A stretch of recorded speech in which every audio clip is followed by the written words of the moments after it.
Hi there, Coach Sage Kennedy of VO2 Max Productions here with another training talk. Today we're going to talk about racing, or training for, but also racing the mile, or the 1500 meter. It's a metric equivalent, but the mile, a lot of you run it, maybe if you're in school, or maybe if you're older and you do ultras, you might want to try to do a mile sometime, or a beer mile, or just to work on your speed. Basically 4 laps around a 440-yard track, or about 4 laps around a 400-meter track. It's actually 1,609 meters is exactly 1 mile, but a lot of you run the 1,600 in track, especially if you're in school, and that's close enough to a mile. So we'll rewind my history in the mile. I'm not a speedy miler. It's not my specialty. I'm a marathoner, ultra marathoner. But I did race a lot of 1,500 meters in my day, as well as the mile in college, and I'll get into that just real quick so you know I'm not a total hack. But yeah, growing up in Oregon, large school division Oregon, I ran 1,500 in middle school, and I'm going to use my own example here, my own progression as a way of not to do things, but also as a way to do things, because my progression was not steady. It was kind of a nosedive and then a improvement, and I want to illustrate that in the training principles that I'm going to instill in this video of kind of how you can improve a lot at the mile, and then talk about race strategy, race tactics for running your fastest mile time, specifically under 440, I believe is what someone had commented and asked for. So rewind back in time, 8th grade, I was 14. I ran a 430 1,500 meters, so 109 meters short of a mile. It was a pretty solid performance. I was pretty proud of it. And I trained a lot of high intensity interval training. We didn't really know what we were doing. It was more like PE class. We did some steady, like 2.5 mile long runs, I guess, and I was running maybe 10, 15 miles a week, maybe 4 days a week. Doing a lot of sprints, hard stuff, 200 meters, sprint across a basketball court and back, stuff like that. Really painful things. I worked really hard to do that, but it wasn't a real formal training schedule. So you get into high school, and freshman year high school, I'm running 423 for the 1,500. Junior year, I'm running 414. Or sophomore year, I'm running 414. Junior year, I also ran 414. I didn't improve at all between sophomore and junior year, which was really embarrassing, and I'll get into that. And then senior year, I only improved another 5 more seconds to 409 for the 1,500, which, depending on the equivalency table, is equivalent to about a 430 open mile, maybe 428, 1,600. It's what Frank Shorter says. Everyone ran 430 for the mile in high school, but that's not really true, because 430 is a very good time for a high schooler. It's just when I was competing back in Oregon, we had Galen Rupp running closer to 4 flat, and you wouldn't make state if you didn't run under 420 in the large school division of Oregon. So I never scored at district or placed very well. I focused more on the 3K in high school, and 5K cross country was definitely way more of my type of events. But the mile holds a special place in many people's hearts. And I think some of my horrible progression in high school was due to the fact that I was running pretty low mileage. I was running 20 to 30 miles a week. We were doing a lot of high intensity interval based training, which I'll get into here. A lot of 400 meter repeats, like 6x400, basically fastest possible average with a 2-minute rest, and you're clinging onto the bleachers trying not to throw up between each one. You're burning up lactic acid, and that is good miler training, but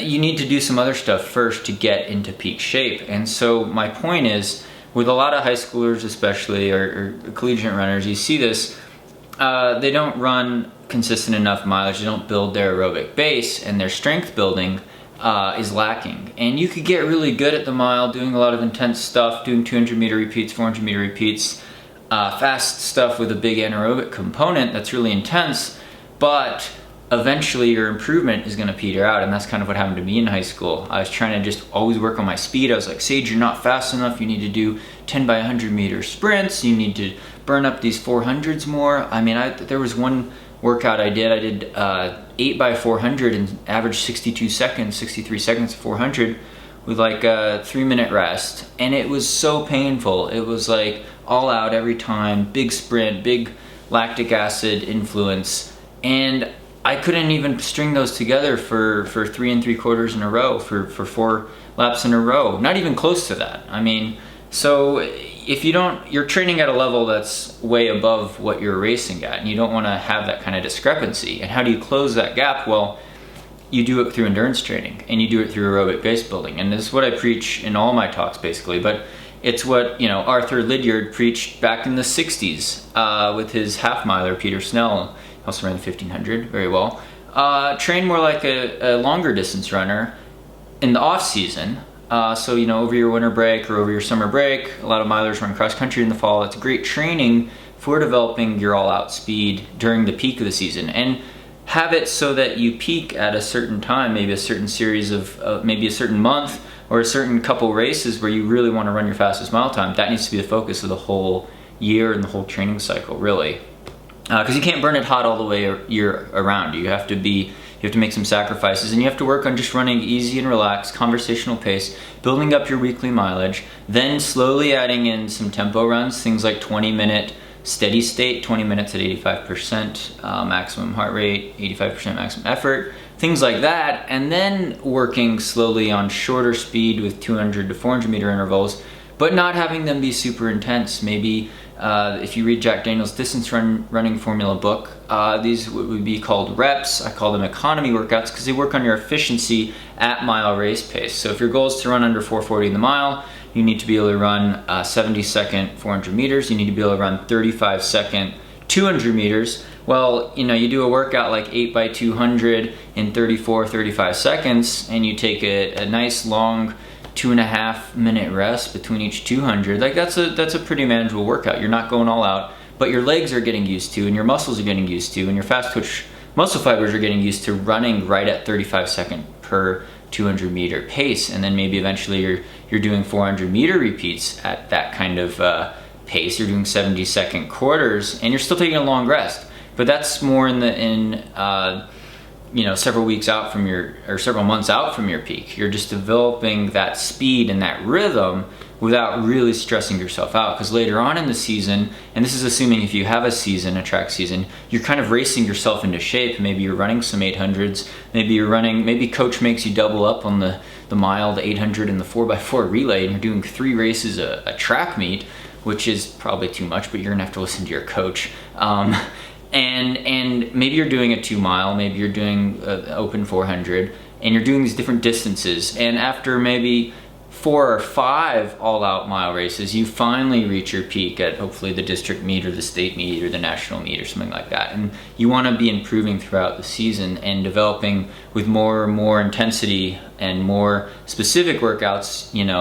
You want to start adding in the VO2 max types of workouts, 1,000 meter repeats. Maybe you're doing 6 by a kilometer, 6 by 1,000, closer to 5K or maybe a little faster than 5K pace, faster than your cross-country pace, but slower than 2 mile pace still. Or maybe you start by doing 6 by 800, because you're building your strength and your big lung power at these slightly slower paces than mile race pace, doing longer intervals and doing pretty high volume, 3 miles worth of interval work, 800 meter repeats, 1,000 meter repeats, things like that. And you're also working on the shorter end of the spectrum, doing these 200 to 400 meter repeats, which have more of an anaerobic component and are more specific to the exact pace that you want to run the mile at, or even practice running 800 meter flat out pace. Now, this is the thing that got me big improvements in the 1500 in the mile was later on in college.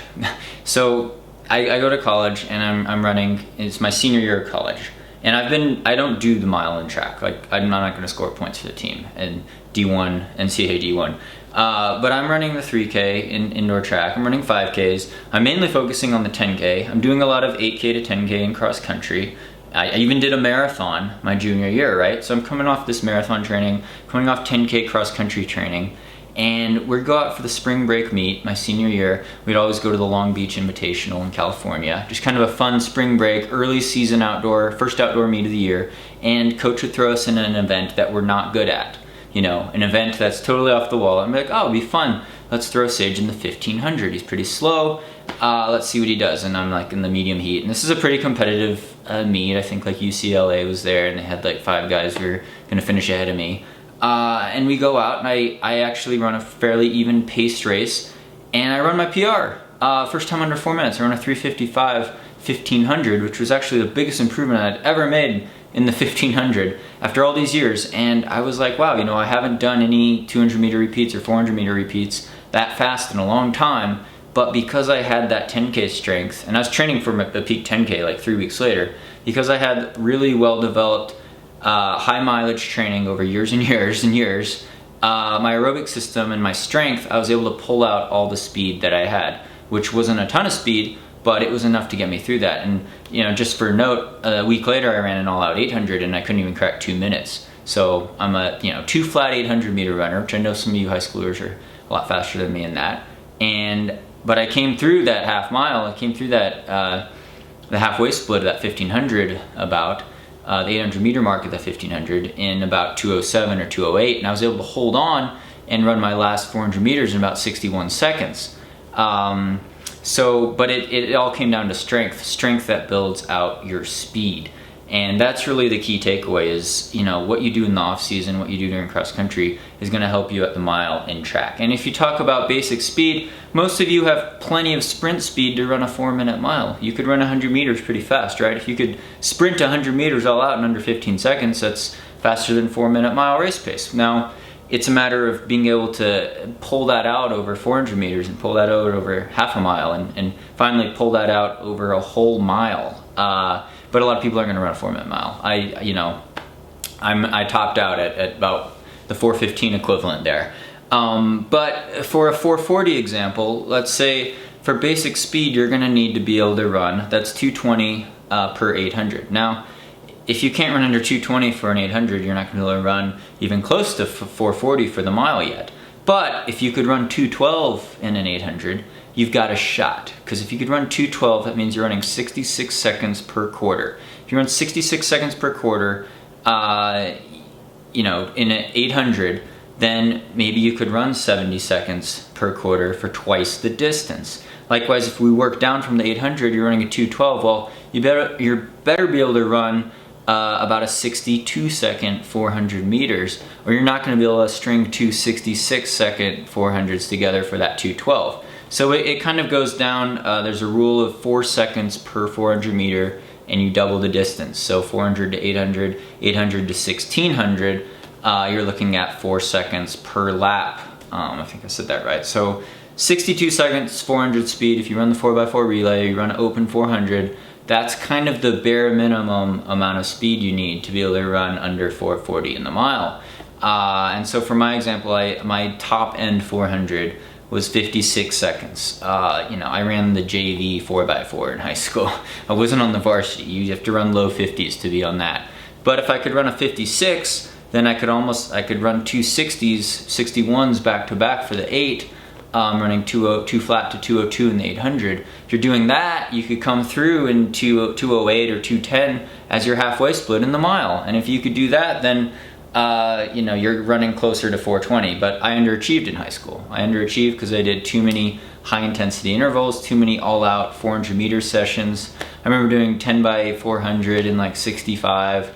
And it was just, it was a pace I couldn't run for a 1500, but I could do that workout with some rest, and it was a lot of pain, but it wasn't worth it. It would have been better off if I had done more tempo runs in the off season, the 20-minute tempo run, more consistent long runs, maybe in the 10 to 12 mile range, and it does depend on your mileage, but just improving from running 35 miles a week to consistently running 45 or 50 miles a week for a high schooler is huge, but you can't get hurt. Don't get hurt. Make it easy pace, relax running, relax mileage. And that we took our easy days too fast as well. So that's another thing I say. Take them slow. We were trying to run like 6-minute mile pace on our easy days. They weren't easy. They were like tempo runs. But it was too many of them. Balanced with too much track intensity work, and it caused you to kind of like burn out basically. Whereas if you want the long-term improvements, you got to be patient. You got to build that strength, run at a conversational pace most days, and slowly build that mileage in the off season. Now, part 2 in the talk is racing the mile as fast as possible. It's going to be like what I talked about in the 5K training talk. Even paced is going to be your way to go basically. Don't save for a kick. A lot of people really save for a kick. At a really high level, a lot of my Hoka teammates are sub 4-minute milers, but they'll race strategically usually, or at any championship race. It's strategic. You get out fast the first 100 meters, you cut in, you're running the first lap pretty fast, but then things usually slow down in the middle. The second and third laps kind of lag before a big kick with 600 meters out, or a big kick with 400 meters out, and then a really big kick with about 200 meters out. But if you want to really run a fast time, you can't be strategic like that as much. You usually have to kind of time trial and try to have even splits throughout the whole race. And it's going to take a big effort in the second lap and the third lap not to lag, because that's when you start to get tired. The first lap's easy. You don't go out too fast the first lap. It's too easy to sprint out really hard. But it's really the second half of the second lap and the third lap that you really want to try to run hard on, and then just try to hold on the fourth lap. But everyone's going to be kicking, so you might get out kicked. I always got out kicked, but if you want to run your fastest time, it's going to be most efficient. You could really get the most out of yourself, as long as you don't rig up really bad in the last 200 meters. So you do have to pace yourself for that. But generally, those would be the tips for racing a fast mile, and kind of what I suggest. Again, I'm not an expert on it, but it's mainly about building that strength, to building your aerobic system and building your muscles, and that pacing ability, and being able to pull out all of your sprinting speed over the course of 4 or 5 minutes, or 3 minutes something if you're really fast. So thanks again for all the support on here. Keep the comments coming for future training talk topics. I got more videos coming your way. Really appreciate all the support. Hope your training's going well, and stay tuned for more VO2 Max Productions.